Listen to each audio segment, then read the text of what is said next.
Mango jam सच में एक बहुत बढ़िया फ्रूट प्रिजर्व है। यह ज्यादातर पके मीठे आमों के रसीले पल्प से बनता है। शुगर एक की इंग्रेडिएंट है जो स्वीटनेस के लिए और जैम को प्रिजर्व करने में हेल्प करती है। अक्सर थोड़ा सा लेमन जूस भी शामिल किया जाता है। इससे एक अच्छा खट्टापन आता है जो स्वीटनेस को बैलेंस करता है। यह मजेदार जैम फ्रेश मैंगोज के वाइब्रेंट ट्रॉपिकल टेस्ट को परफेक्टली कैप्चर करता है। इसका रंग आमतौर पर सुनहर आकर्षक गोल्डन ऑरेंज होता है। जैम का टेक्सचर अलग अलग हो सकता है। कुछ लोगों को यह स्मूथ और सिल्की पसंद होता है। थ्यूसरों को इसमें मैंगो के छोटे सॉफ्ट चैंक्स पसंद आते हैं। होममेड मैंगो जैम हमेशा सबके लिए एक स्पेशल ट्रीट होता है। यह समर की प्योर जॉय और सनशाइन को सीधे आपके ब्रेकफास्ट टेबल या स्नैक टाइम पर ले आता है। आपको घर पर मैंगो जैम बनाने के बारे में क्यों सोचना चाहिए? ऐसा करने के कई बेहतरीन और जबरदस्त कारण हैं। पहली बात, आपको शायद हैरानी हो कि इसे बनाना कितना आसान है। आपको एक्सपर्ट कुक होने की कोई जरूरत नहीं है। सबसे डिलीशियस मैंगो जैम बनाने के लिए अच्छी क्वालिटी के इंग्रेडिएंट्स बहुत जरूरी हैं। फ्रेश मैंगोज बिना किसी डाउट के सबसे इंपॉर्टेंट कंपोनेंट हैं। आपको हमेशा पके मीठे और खुशबूदार आम चुनने चाहिए। आप जिस स्पेसिफिक वैरायटी का मैंगो यूज करते हैं उससे भी फर्क पड़ सकता है। कुछ मैंगो वैरायटीज दूसरों की तुलना में ज्यादा फाइबरस होती हैं। कुछ का गूथिया ज्यादा स्मूथ ज्यादा बटर जैसा होता है। अल्फांसो, केसर या केंट जैसी वैरायटीज अक्सर जैम बनाने के लिए ग्रेट चॉइस होती हैं। आमतौर पर उनका फ्लेवर बहुत बढ़िया, वाइब्रेंट कलर और अच्छा टेक्सचर होता है। पक्का करें कि जो आम आप चुनें वे परफेक्टली पके हों, लेकिन ओवर राइप या बुरी तरह से थैबे हुए ना हों। आपके फ्रूट की क्वालिटी सीधे आपके फिनिश्ड जैम की क्वालिटी पर असर डालेगी। शुगर हमारी मैंगो जैम रेसिपी में अगली की इंग्रेडिएंट है। यह कई इंपॉर्टेंट रोल निभाती है। अपने मैंगोज को तैयार करने का पहला स्टेप है उन्हें अच्छी तरह से धोना। हर मैंगो को ठंडे बहते नल के पानी के नीचे रखें। स्किन को धीरे से रगड़ें ताकि कोई भी गंदगी, धूल या पेस्टिसाइड के अवशेष निकल जाएं।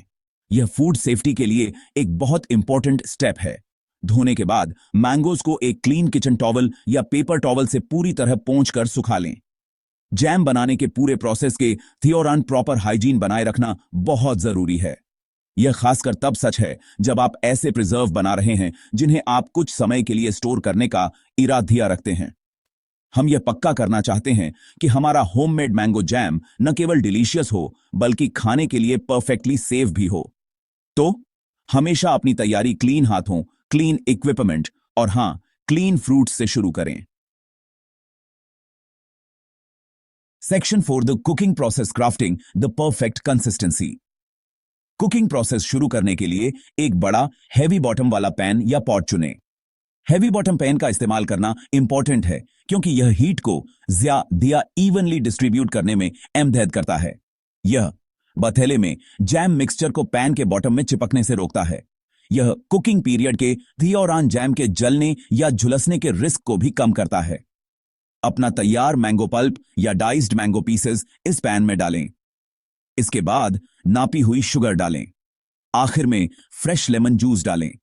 इन सभी इंग्रेडिएंट्स को एक वुडन स्पून या हीट रेसिस्टेंट स्पैचुला से बहुत अच्छी तरह मिलाएं। पक्का करें कि शुगर मैंगो पल्प के साथ अच्छी तरह से मिल गई है। हीट चालू करने से पहले यह शुरुआती स्टीयरिंग करना सबसे अच्छा है। इससे शुगर फ्रूट में इवनली घुलना शुरू हो जाती है। Section 5 storing and enjoying your jam, savouring your homemade treasure. आपके होममेड मैंगो जैम का प्रॉपर स्टोरेज बेहद इंपॉर्टेंट है। सही स्टोरेज यह पक्का करता है कि आपका जैम लंबे समय तक फ्रेश, फ्लेवरफुल और खाने के लिए सेफ रहे। अपने जैम को स्टोर करने के लिए आपको क्लीन, स्टेरिलाइज्ड ग्लास जार चाहिए होंगे। ग्लास जार जिनमें टाइट फिटिंग 2-पीस लिड्स और स्क्रू बैंड्स होते हैं, जैम को प्रिजर्व करने के लिए बेस्ट चॉइस हैं। अपने जार्स को स्टेरिलाइज करने के लिए पहले उन्हें और उनके लिड्स को हॉट, सोपी वाटर में अच्छी तरह से धो लें। उन्हें अच्छी तरह से रिंस करें।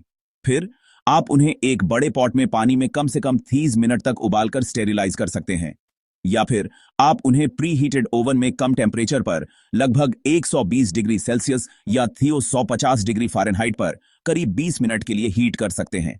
हॉट जार्स को हैंडल करते समय हमेशा बहुत केयरफुल रहें ताकि जलने से बचा जा सके। एक बार जब आपका mango jam plate test pass कर ले और परफेक्टली कुक हो जाए तो हीट बंद कर दें। यह एक अच्छा आइडिया है कि जैम को पॉट में लगभग 5 से 30 मिनट के लिए थोड़ा ठंडा होने दें।